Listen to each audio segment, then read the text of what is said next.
Hey, it's Hugh Culver with Blogworks, and in this quick video, I want to talk about how to start your blog.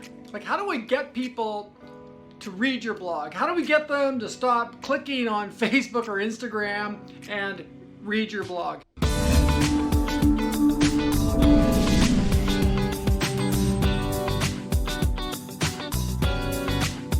How do we get them to stop clicking on Facebook or Instagram and read your blog? After all, they're probably going to find out about your blog through a Twitter feed or a Facebook feed, or maybe you sent them an email. And at that moment, they are interested.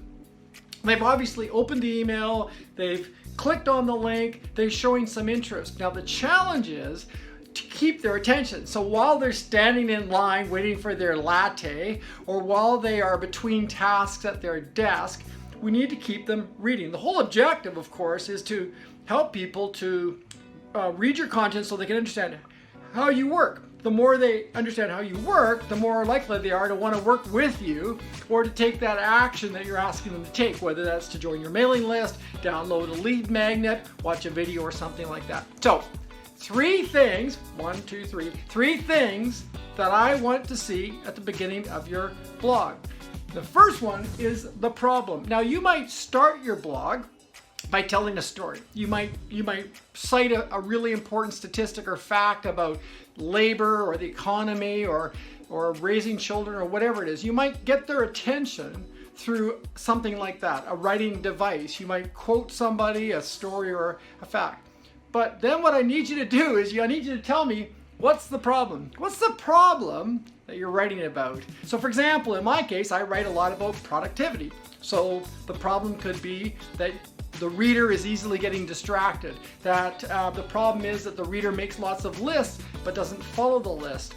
The problem is that the reader finishes their week and feels kind of dissatisfied with their productivity. So I wanted to make sure that at this point in the blog article, the reader is sort of nodding their head and they are saying, oh yeah, I need to read this because that's exactly me. I am describing in this article, I'm describing a problem that I know that they have.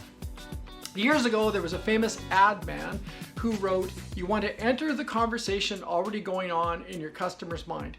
Enter the conversation already going on in your customer's mind. Your customer, your prospect, your ideal customer has a problem going on in their mind, and we need to tell them that we understand what that is. Okay, secondly, it's personal. What I mean by that is, how is it that you as the author of this article have the authority to write it about a solution? So what is it that you personally have dealt with? And it could be that you've seen your clients struggle with this problem. It could be you've struggled with this problem. It could be that you support this with more facts that this is a problem. But if you want to connect the reader to you as a service provider, a solution provider, whether you're a realtor, a lawyer, a leadership expert, you are going to have much better effect if you let them know that you are somewhat like them. However, you have discovered a solution.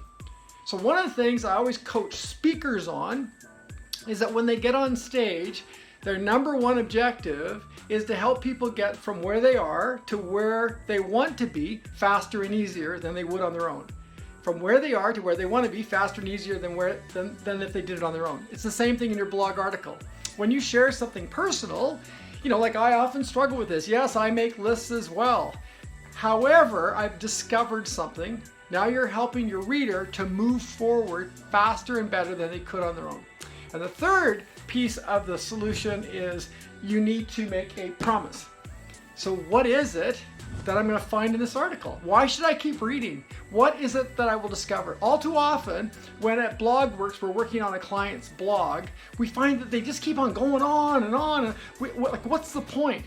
What's the point? Like, where are we going with this? Remember, the average blog gets a reader to stay for 3 to 10 minutes.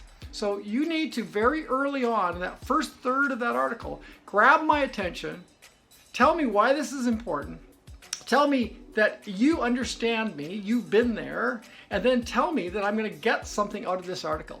And after that, you can start to provide the solutions. All right, there you go. I hope this helps. So problem, personal, promise. And if you start your blog articles with those 3 pieces in whatever form you like, and then get to the solution, you're gonna have a lot more readers. You're gonna have a lot more readers finish your blog. And I can guarantee you'll have a lot more readers taking action from your blog. Of course, this is what we do for you as well. So if you're too busy and you want to work with the experts at Blogworks, we can do this for you in your articles, whether we're writing new articles or we're refreshing old articles that have already been published. All right, I hope this video helps. Have a great day. And remember, PPP, and you'll have a better solution. Take care. We'll talk to you soon.